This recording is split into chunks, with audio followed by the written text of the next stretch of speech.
Hello again, welcome back. A lot of DBD discussions tend to unleash some freakish abomination upon innocent gamers. I'm absolutely guilty of this, so in order to atone for my crimes of both past and future, we're gonna look at something incredibly bizarre. Plague has 2 cooldown add-ons, and for the purposes of this video, we're gonna use them both. They effectively half the cooldown of both purges and,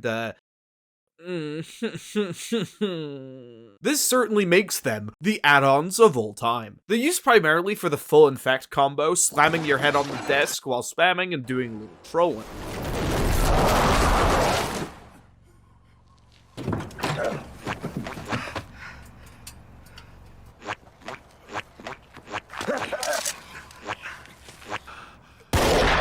Just to clarify, they literally have no effect on 2-taps. To explain this, I'm going to have to discuss DBD's Cryptid. Plague's iFrames are an open secret, yet no one knows their specifics. There's 2 aspects to it. You can't deal 2 health states with one use of Corrupt, and the second one is a controversial one. Survivors get exactly 3 seconds of immunity after a Corrupt hit. This is what I call the 3-second rule, and it eventually clotheslines every Plague player.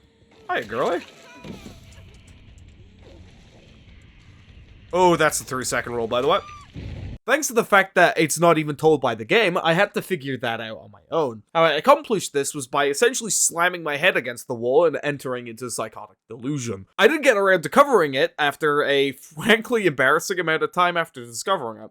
I've watched discussions on this topic with the same level of guilt as actual murderers and gamers who got caught stealing from the cookie jar. What makes the 3-second rule comical is that both Huntress and Diet Plague don't have a similar mechanic. This is despite Oak Haft being one of the more complained about add-ons Huntress can use. Having to physically restrain yourself with a time-sensitive ability is quite a bizarre feeling. Despite that, I'm actually okay with it being in the game, and it should stay. I'm about to give a brave and stunning gamer take. Plague is the one killer in the game that the more you understand her, the more enjoyable she is to both play as and against. If we consult the ancient scriptures contained within Ninja's Guide to Get Good at Gaming, both sides are able to make a play from this mechanic. Survivors can use the immunity, our cooldown, and the knowledge of purge mechanics to get themselves to safety. Outplaying whatever scheme survivors have cooked is immensely satisfying. This isn't the first time we've had to deal with iFrames, we just catch them as soon as they come out of them. Despite me using the term iFrames, they're not actually full iFrames. That misconception has gotten many survivors mauled and made me very happy. Slamming innocent gamers with the strength of a 20-piece McNugget meal is my sole reason behind running this combo. It's absolutely hysterical to see someone try to avoid imminent trolling just to end up them getting trolled twice as bad.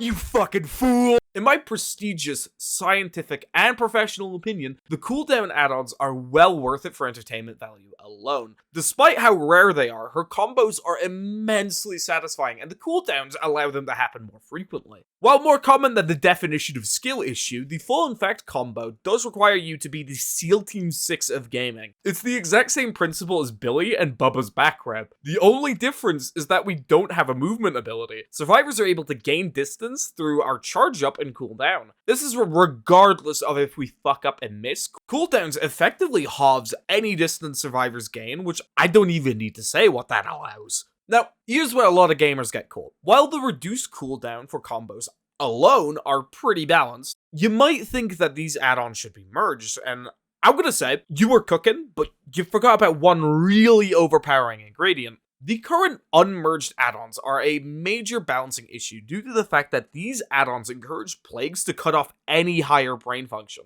It's really hard to try and justify it when it's 2 add-ons, but when it's 1. As much as I love Plague, I just can't justify it. Currently, it makes Corrupt the exact criticism people give Plague when they just don't understand Plague. So, how could we merge these add-ons while keeping why they're used without creating a horrific monstrosity? Just like the inexplicable urge to create a large-scale Ponzi scheme, this idea hit me out of nowhere, and I unironically think it's pretty good. The cooldown for Violomedic will be unchanged, but Corrupt will only receive the cooldown after a successful hit. This would make a pretty based add-on that is overall unproblematic. If you're still watching, please like and subscribe. It'll only cost you a third mortgage, which I think is pretty reasonable.